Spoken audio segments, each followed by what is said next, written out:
All right, I'm Scott L. Miller. This is Sheep Guarding Llama. It's the 19th of May, 2021, and today, being Wednesday, is one of the longest and most stressful days of my life. Today, I got up at about 5 o'clock in the morning, got up, hit the beach, went walking, took the dogs out, sat out on the beach. It was a great start to the day, except only minutes after having woken up, I got a message from Melvin that the lawyers did not feel that the power of attorney was going to work and felt that I needed to get to Managua myself. I'm just doing this because the sunset is gorgeous. Felt that I needed to get to Managua myself and deal with things because they didn't think the power of attorney was going to fly with customs.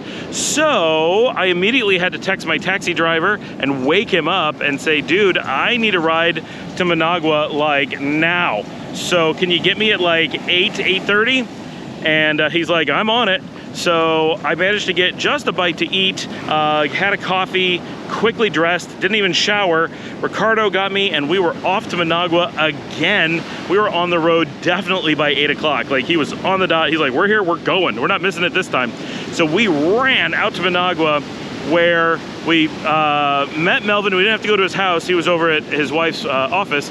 We stopped by there, picked him up, got to customs so early. We were there at like 10:45. We had to wait. We got on the list, thankfully. They said we were on the list anyway. Waited until noon when they opened the gates.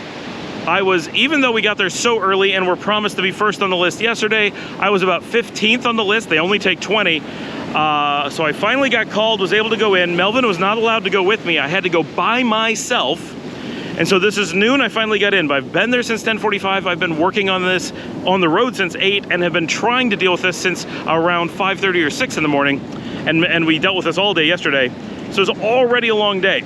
I got in there at noon and had to sit for about 3 hours before I got a chance to do anything, just alone in a room. Luckily, I was allowed to bring in my bottle of water, but they provide no water, no food, and no bathrooms. You are on your own. I spent hours there.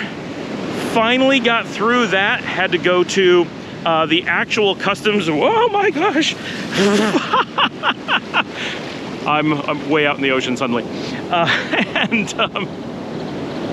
had to go through, we spent this really long time going through all of our possessions that they had, enumerating everything, making sure it's all what it was supposed to be, all stuff they had done 2 nights ago. So we're just doing this stuff over and over. Like it's really time consuming and slow, but they were very accurate with everything and very careful to take care of all of our goods.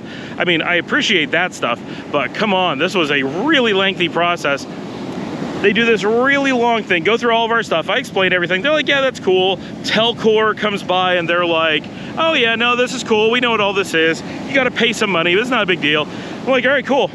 Then I have to go, they take me to Telcor as a separate step, and then Telcor's like, this isn't the right step, you're not supposed to be here, you're supposed to be over talking to customs. So like, what? Okay, so go wait for customs to give me a bill. They give me a bill for $300, which, so honestly, if it had been $200, I'd have been like, cool, that's probably reasonable.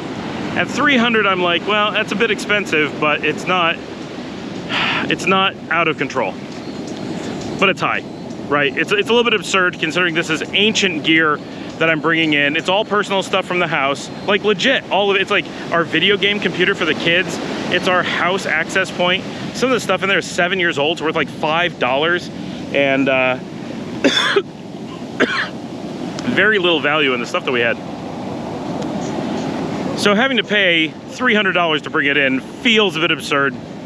We could have replaced most of it for that price, even in country. Then, then they're like, okay, now you have to go pay. So I go to pay, and when I go to pay, they suddenly decide, well, no, it's 50% more. Now it's $450. And they claimed I had a whole bunch of routers, which of course I didn't. I had one router. I said, here's one router. Every sheet you have says one router. Now you're saying, and they said, no, 5. I'm like, 1. They're like, 5. I'm like, okay, take it. Take all of them. I don't care. They don't exist. Take whatever you want, because they're not real, right? But they were going to keep everything that I had over some routers they lied about. So that is the only point of the day that I had to deal with something that was clearly corrupt and they were just making stuff up and it was all completely fake. you know, the fact that they were, you know, fining me for bringing stuff in, like, I knew that this could happen, and to some degree it's reasonable because we have a bit of stuff, a bit more than you would normally have, and, you know, I'm okay with that. I knew when I put it in the luggage and brought it in the first place that this was a real possibility and this was just reasonable. Hey, we've got Mia and Paul coming behind me. And there's Chris with Clyde. Everybody wave, it's Sheep Guarding Llama. Mia. So at this point, at $450, now it's extortion and completely ridiculous, and there's no one you can talk to. The fact that they're charging you for things that you don't actually have, like, they could have just charged me $450 from the beginning for the stuff I had, but no, they had to make stuff up. Like, it's really, that was a bit ridiculous. So we argued about that. I talked to people, everyone's like, they're just gonna keep all of your stuff over this, so what are you gonna do, right? So there's really no recourse. So I ended up, I have no way to get that amount of money. And it's at this point, it's at the end of the day. I've been there, it's coming up on, it's about 5:30 at this point. So I contacted Melvin and I'm like, go get me some more cash and just hand it to me through the gate.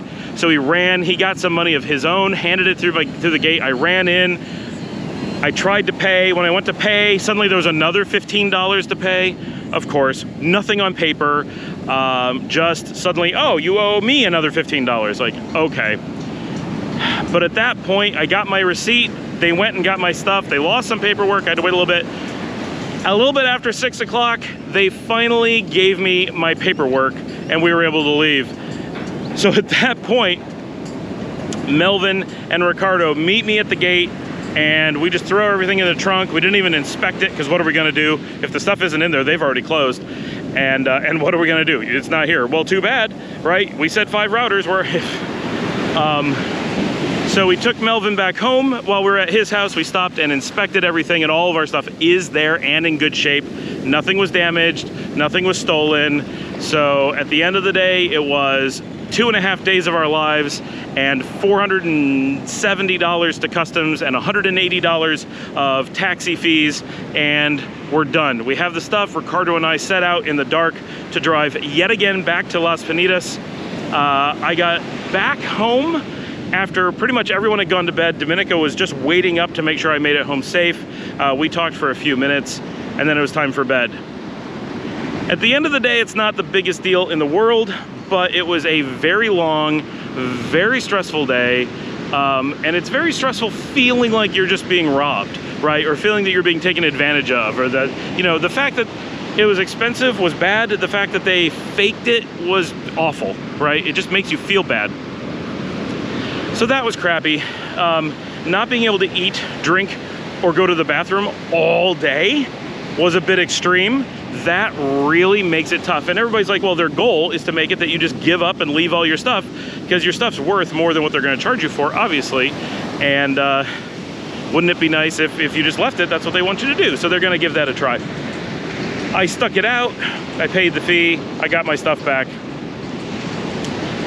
So I was tired, worn out, and stressed out by the end of the day. Definitely a rough one. I got to see nothing of my hotel on day 2. I left before we opened in the morning, or basically, and was back after we closed at night. That was it. That was this awful, terrible day. And yeah, that was my first 2 days in Nicaragua. I am really looking forward to tomorrow. I didn't even eat today, right? This was such a stressful day, I didn't even have dinner. When I got back, Dominica had leftover fish tacos. I took one bite, said, oh, that would be nice if I was hungry, and went to bed. That was it.